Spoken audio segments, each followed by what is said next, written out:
Now let's get started. I'm really excited to introduce our first speaker. It's Natasha Hunt, who needs no introduction for those that follow Rugby Sevens. Hey Mo, can you hear me? Yeah, I can hear you, yeah.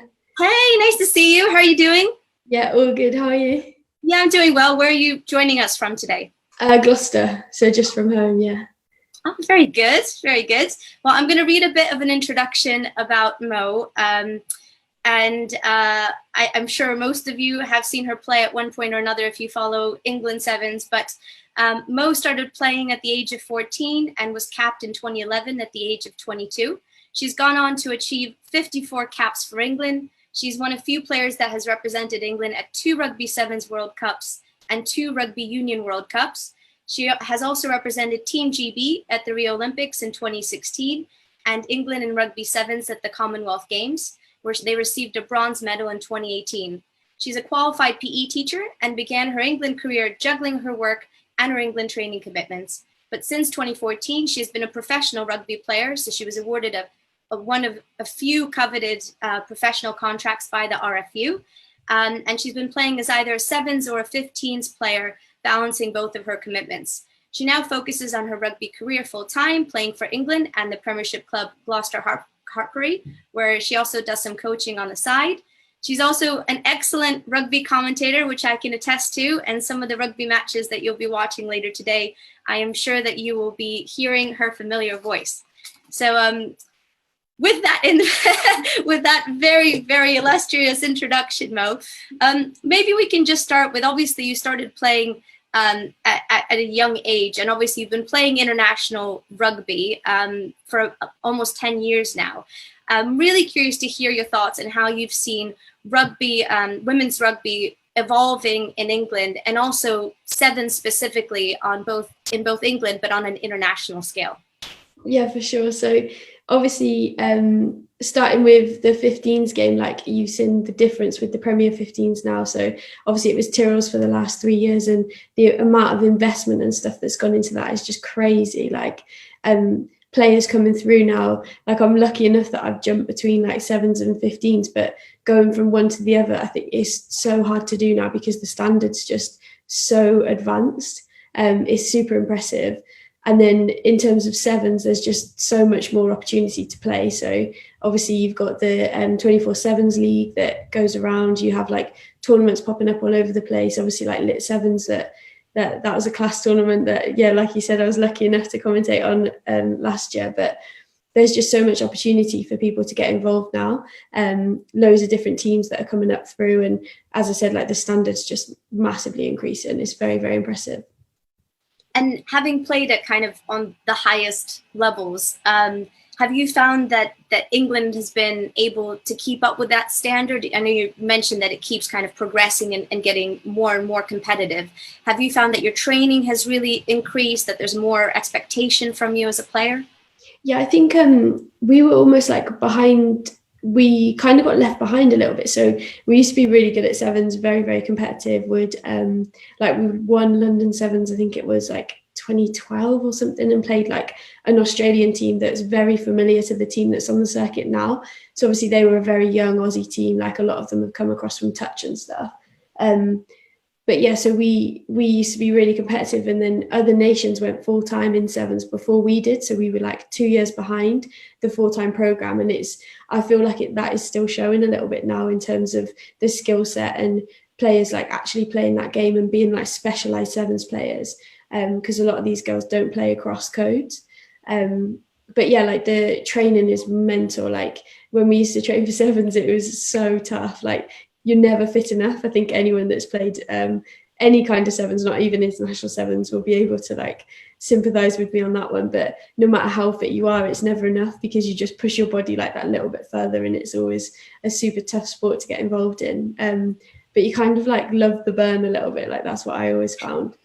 So I used to really enjoy training in terms of like that challenge of trying to train like harder than you play and like putting your body through those things that most normal people probably wouldn't do. But yeah, no, it is super tough. Like I don't think I could get onto a sevens pitch now and hold my own, especially at an international level. I think my fitness is definitely differed. Like, so training for sevens to 15s is so different. And I think some nations that do still have that crossover is very impressive. So like players like Kelly Brazier, for her to be able to sustain that level in the sevens program, but then also come across and play as well as she does in a 15 shirt is hats off to her. It's pretty impressive. And sort of what for those of us that haven't played at that level, when you move from, let's say, even playing in a Premiership club to playing for England, what are some of the things that you were surprised about, or that you found maybe tougher than you expected, like maybe the fitness aspect or things like that? Because you obviously are already playing with girls at the highest standard, but when you go up that one bit further, did you really feel a difference in the expectations there? Yeah, I think I've always been quite tough on myself in terms of like expectations. So it's always been something like standards have always been quite high, and I've always wanted to do as well as I can, no matter what it is, whether it's literally playing my dad at table tennis or like going and representing my country. Like I'm pretty level with like what I want to achieve. And like I'm really quite driven with that, but definitely the skills. So like personally being a scrum half, like if I go back to 15s, the speed at which I'd have to get across the pitch to the breakdown is like crazy. Like how quickly the girls can catch and move the ball and stuff like that is there's a massive difference. But that difference is definitely getting smaller and smaller. So now when we go and play some of the Premier 15s, it's as hard as some of the international matches we're faced with, because we've got like such a great league and stuff. And in terms of sevens, it's exactly the same. So like when we used to go and train and throw a ball around, and just the amount that you're running. So we used to cover like 3K in a session, just because like the girls are fitter, faster, stronger, and you're constantly chasing them around and stuff. So yeah, it is crazy. And you mentioned some of that difficulty of transitioning from 15s to sevens. Obviously in England, you're starting to get a split between, the international sevens and 15s players, but there was a point, or there maybe still is a point, when there is crossover and you're kind of expected to move from one season into the other. How have you handled that? Because you obviously did that throughout your career. Yeah, for a few years. So you don't really think about it at the time, like, because like personally I just love to play, so any opportunity to pull on a shirt, whether it's for a club team or whether it's for England, obviously super special. But yeah, I just love to play. But one season we were full-time sevens, and we were training out of Surrey Sports Park. So this was after the 2014 World Cup 15s. They introduced some full-time contracts with the hope to go to the Rio Olympics. So it was like a 2-year contract. And I'm pretty sure we train like Monday through Thursday. And then on Thursday, we'd have like weights in the morning, and then we'd drive to our club. And at the time I was playing for a club in Lichfield. I was playing for Lichfield. So I was driving literally, up straight on the motorway, up maybe 2.5 hours to get to training. Then I'd train and we'd come back. I think I was staying with my mum at the time, and then I'd have a game on the Saturday or Sunday. It might have even been a Sunday when we were playing then. And then we'd go back and we'd train like for 7. So it was just, it was mental. It was a really busy time of life, but it just helps your skill set. Like personally for me in a scrum half position, it helped me play in sevens, because it was like the scanning and like looking for everything, and that sort of awareness that you get really helped my 15s game, because it just made you get your head up way more, because everything's so fast paced that the split second decisions are like that and then they're gone. So yeah, it was tough. And I think, like I said, now like the fitness of the sevens girls, like you see all of the England sevens lot in bikinis all over Instagram through the lockdown and that, and the shape that the girls are in, the England girls is crazy, just because of how hard it is. Like the same with the boys, like it's such an intense sport, and I'm sure Mitch will say later when you speak to him, but it is such an intense sport that you just have to be in like the best physical shape to be able to maintain that level. And I'm sure some people listening today are very interested in getting involved with England, potentially players who want to get on that pathway. Is there sort of a pathway for England sevens at the moment? I think the pathway is similar to any kind of England setup, but you need to be playing rugby and you need to be seen. So I think the England Sevens, I actually spoke to the coach and was like, what is the pathway? Because I wasn't sure, but he said that they're looking across the under 18s and the under 20s. So they're looking at getting like the younger girls into that setup, because it's just hugely beneficial to develop skill sets. So you see it happen in the guys game quite a lot, not so much anymore, but you'd be picked up from an early age and then you'd improve and then potentially you'd go back to 15s after. So that's where they're looking at under 18s, under 20s, and obviously across the Tyrrell's Premiership as well. And if you're showing up week in, week out, then you're definitely going to get a bit of a look in. But equally, like I mentioned as well, you've got so many sevens tournaments now that go across in the summer, and just great to get involved in. People are very often in and around, and rugby's such a small world that if you're playing well, then pretty sure someone will mention your name along the line, and that would do you pretty well. So I guess if you're maybe a young female player playing in England, the idea would be that you try to play for the highest level rugby that you can, and then maybe get into the regional setup, and then try to get spotted and trying to get into the under 18s or under 20s, and then progress and go to some tryout sessions for England when those are available, or people would find you. Yeah, 100%. Yeah. And there's like under 18 talent development groups, and there's lots of different ways that you can get involved. But yeah, definitely be playing as much as you can, and then do as many trials as you can, get your face known. And then for sevens specifically, how would you recommend players who, let's say, they haven't had as much sevens experience, let's say their club doesn't run a seven side, how would you sort of recommend that they would get high-level sevens under their belt? I think if you're really keen on it, then just do a bit of research. So obviously there's Fine Rugby Now. I know you're very heavily involved in teams like that. There's Nomad Sevens. There's lots of like really good women's sevens teams now that are coming to the front. And so do your research, find out people that are playing. Like there'll be people in your club that are playing for different teams. And everyone wants like players, do you know what I mean? Especially keen players that are willing to go and put their body on the line. So definitely like ask around, do your research, and then get playing in the summer, because it's such an incredible sport. It's so social. There's nothing quite like sevens. I absolutely love it.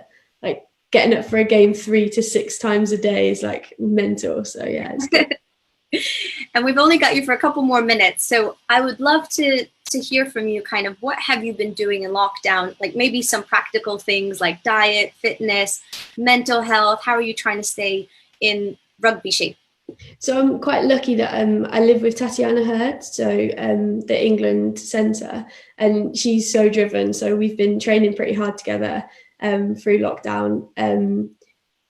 We've got some weights in the back. Like we were lucky enough to get hold of some from my other housemate's school, which has been amazing and a godsend really, because bodyweight exercises are not for me. And I think the most important thing that I've been saying to a few people is just like be kind to yourself. So some days you really don't fancy it, and as long as you do it like the next day or a couple of days later and you're not constantly putting it off, like it's okay to have those days and just to sit down and watch Netflix all day or whatever it is you need to do to get yourself in the best place. It is tough, but staying in contact with people as much as possible, although I'm a bit over Zoom calls now, not this one obviously, but it's like you've just been on looking at a screen constantly for so long, and getting out in the fresh air. I've been going on quite a lot of walks and bike rides and stuff like that, which has been really fun. And has England actually sent you guys any information? Are they in regular contact with you? Are they giving you guys like training programs? Yeah, 100%. So we've got a training, but we actually had fitness testing last week. So we had to video like all of the fitness tests that we do normally. What did you guys have to do? So calf raises, hamstring bridges, the 1200 meter test, lots of different things. So basically everything that we do other than weights when we're together, we had to film all of that, and it was kind of verified and sent in to our coaches. But yeah, so we've been programmed the whole way through. So for us, other than obviously the contact of seeing people, like life hasn't really changed too much. So it's just business as normal with whatever equipment you've got, really. And what have you been doing for like diet? Are you still trying to eat the same way you were before lockdown, or has that changed at all? Are you cooking more? Yeah, to be fair, I got involved with HelloFresh, so I've ordered a few of those boxes, which I've actually really enjoyed. just to like mix it up a little bit and give me a bit of something else to do. Sponsorship. No, not at all, not at all. Paid for it all my own, but there's some good deals on it at the minute. I'm not plugging it for that reason, I promise. Yeah, so it's really handy because it all comes, you don't have to buy loads of the spices and stuff like that. So that's been a bit of a hobby of mine. But yeah, pretty much just eating similar to normal.